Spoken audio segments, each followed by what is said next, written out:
Hey cuties, PeachY here, welcome back to a new video, and in this video we have yet another sneak peek to a new character, this time Zoe Electra. Let's get into it. This is the second sneak peek that's at the end of a compilation video in a row. The first one was of Priscilla Perez at the end of the pink characters compilation video, and now we have Zoe Electra for the green characters compilation video, which I thought, Olivia, she would fit better because she's actually like green, Zoe, she's kind of like a minty green, so kind of like not really the most green character they could have picked for the end of this compilation video, but it's Zoe. I get it. She also appeared after the Neon Shadows music video portion, and then she popped in and she made her debut. So here are both clips, by the way. If you haven't seen Priscilla's and Zoe's, here they are. Hi, I'm Zoe, and I am so pumped to compete on Team Shadow High. I'm Priscilla Perez, and I'm gonna make it to the top by being over the top. Go Team Rainbow High! Do you see how similar those clips are? I mean, Priscilla doesn't come into a room and makes her appearance, Zoe does. Like, we can see an actual classroom before she, goes in front of the camera and it's like zoomed in into her. Like, we can actually see a full-on classroom, and it's a new classroom. It's not something we've seen before. We have a huge picture of the Series 1 characters in the background. At first, I thought it was Rex. I thought I had spotted Rex in the background, but it's just Ash.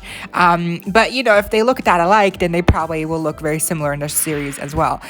There's a lot of sewing machines, a lot of desks here, and it does look like it's still in Shadow High. But again, like, a lot of people have been pointing out, maybe this is like a new location where it's going to be where this whole competition is going to take place. But anyways, it's so cute. Like, I love Zoe's voice, and now we know how to pronounce her name, Zoe. So it's not, so there's no like elongated O, it's just Zoe, like normal, honestly. So okay, not really big shocker.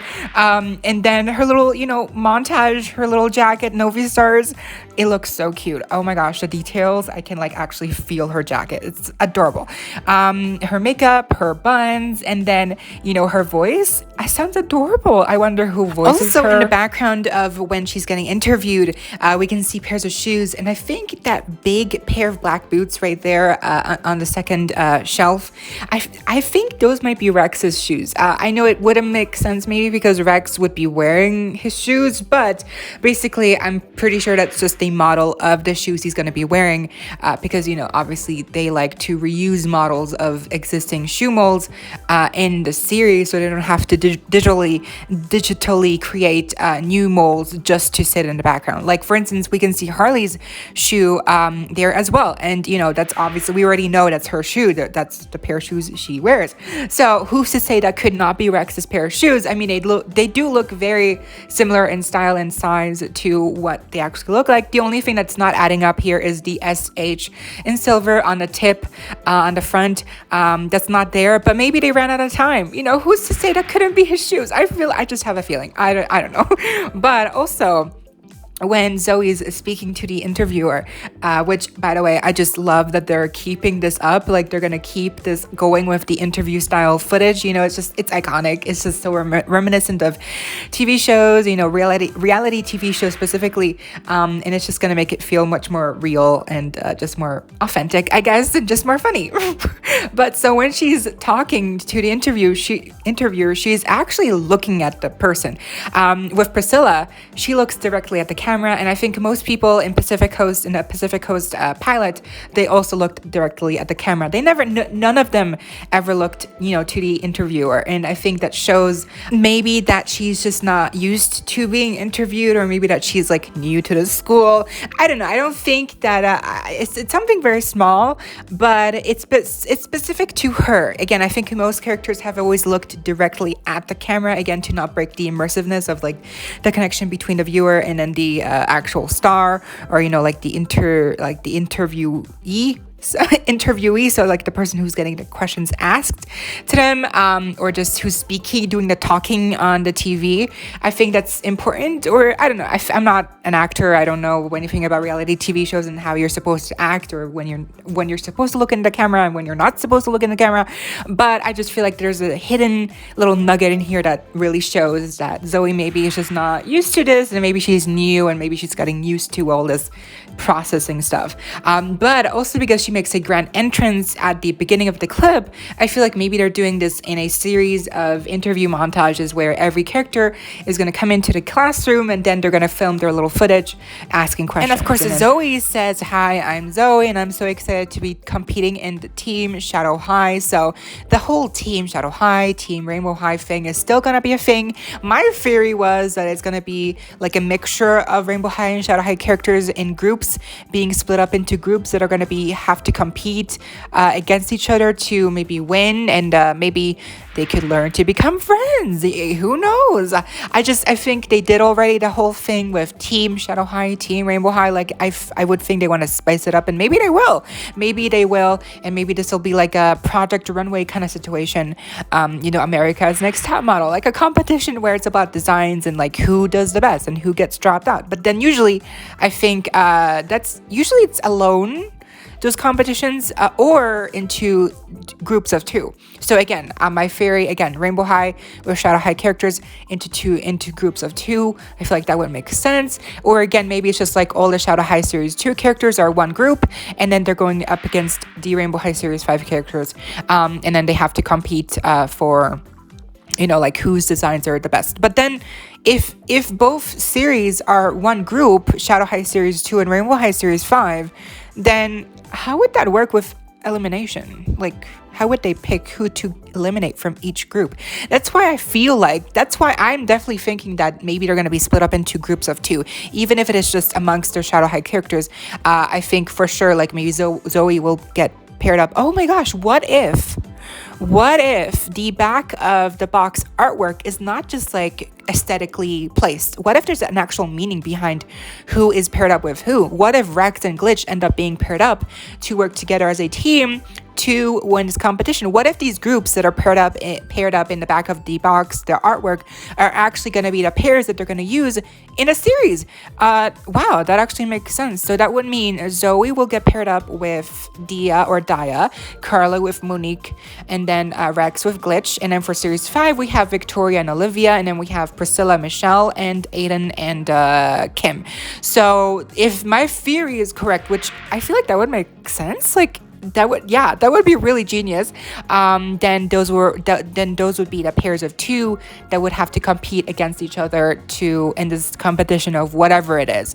Wow, I feel really dumb that I haven't realized that yet already. So, but again, it's just speculation, but that would make sense. I feel like maybe they would do that, because like otherwise, how would they decide to eliminate groups? Like how would they do that if this is all one group of series 5 and then Shadow High series 2? Like that just wouldn't really work, because they would have to have singular characters to eliminate to be able to progress to future rounds. Or I don't know, maybe they'll do something different. This is just my theory. That's just what came to my mind. But also I saw a couple of people say that we are getting fashion packs. I completely forgot about that, but we are getting fashion packs, and maybe the fashion packs that will be included are going to be the unofficial second outfits to the Rainbow High Series 5 and the Shadow High Series 2 dolls, because obviously they don't come with second outfits. So maybe that would be a really smart way to tie them back into the dolls. And obviously if they are they kind of fit a doll specifically, theme wise and color theme wise, then that's also a good way for MGA to make more money, because then even if it's unofficial, and even if it is it's not like canonically like their second outfit, like it's not official, it's not like confirmed, but even if they do just kind of fit the vibe and color theme of every doll, then obviously people will want to buy these fashion packs, even if they are kind of like blind bag situations. So that's kind of like genius, and that's kind of torture. So it's genius, and they will make money if this is the case. If they pair up, if they match up these second outfits, these unofficial second outfits, these fashion accessory packs with, the characters from series 5 and series 2, then that's genius, but that's torture because it's gonna cost a lot of money. Remember, they're gonna cost around I don't know, I think 10, 15, yeah, I know, or 12, or more, or less, I don't know, but it's probably the same price around the mini accessory studios of the person shoes. So yeah, let's see if those outfit packs, the fashion packs, end up having any kind of connection to Series 5 and Shadow High Series 2. Or at Charming's Dolls had a really awesome theory as well that maybe it's not actually the second outfits of Series 5, Series 2 characters, their dolls, maybe it's gonna be the actual outfits that the characters design in the series, and instead of like the packaging having the color theme of the character, it will be the designer who designed the outfit. So that is like low-key genius, and I honestly feel like that's a more subtle way to tie the whole fashion packs into season 4 and the outfits that they will design. I mean, come on, that is kind of like on point, because obviously, like, if you think about it, you get to see these characters create these outfits, and then what if you could actually buy these outfits and put them on the characters, on their dolls that created these outfits in the series, and then they could be wearing them. Like, that's like insane. So just imagine that's the case.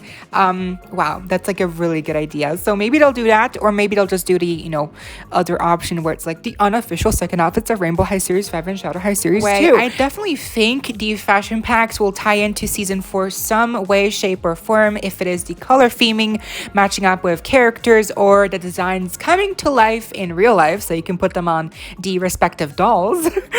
They will tie in because it's just marketing. It's marketing ploy. They need to. Any accessories studio blind boxes, those designs for their shoes and purses, they never showed up in any season before. They were completely new, just cosmetic, basically for cosmetic purposes to spice up your doll fashion wardrobe. But if these outfits, if these designs for the fashion packs actually have some kind of significance and tie into season 4, then just imagine, because of the emotional importance of these designs that people will have from watching the series, they will want to buy these outfits in real life to put them on their counterpart dolls. I mean, it just makes sense. Oh, and speaking of Olivia, back like 20 minutes ago.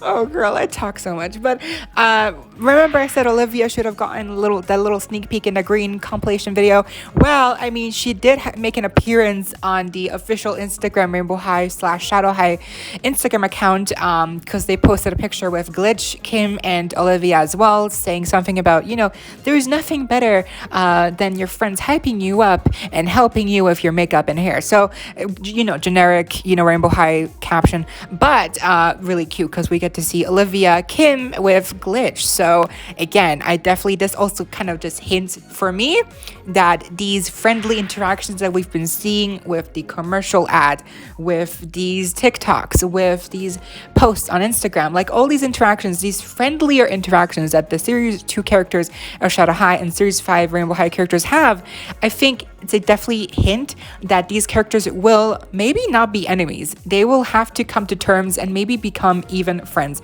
Again, if that's them being paired up into groups of 2, or having like something happens, I don't know. But I mean, it's right there. It's like writing on the wall. It's gonna happen. Something like this is gonna happen, because like, why else would they now share the spotlight? Why else would they be all kumbaya and be all friendly? Like, it's not just random. It's not random, and it's not just to sell the dolls. I mean, maybe it is partially, but it is also because of a significance that we'll see in season 4. Trust me, I know. That was the video. I hope y'all enjoyed. Leave a like, share, comment, subscribe, hit the notification bell if you haven't already, so you don't miss out when I post more content like this coming your way daily and keeping you up to date with all the doll tea you love. Stay safe, be kind. I hope this next time. Stay peachy. Kisses.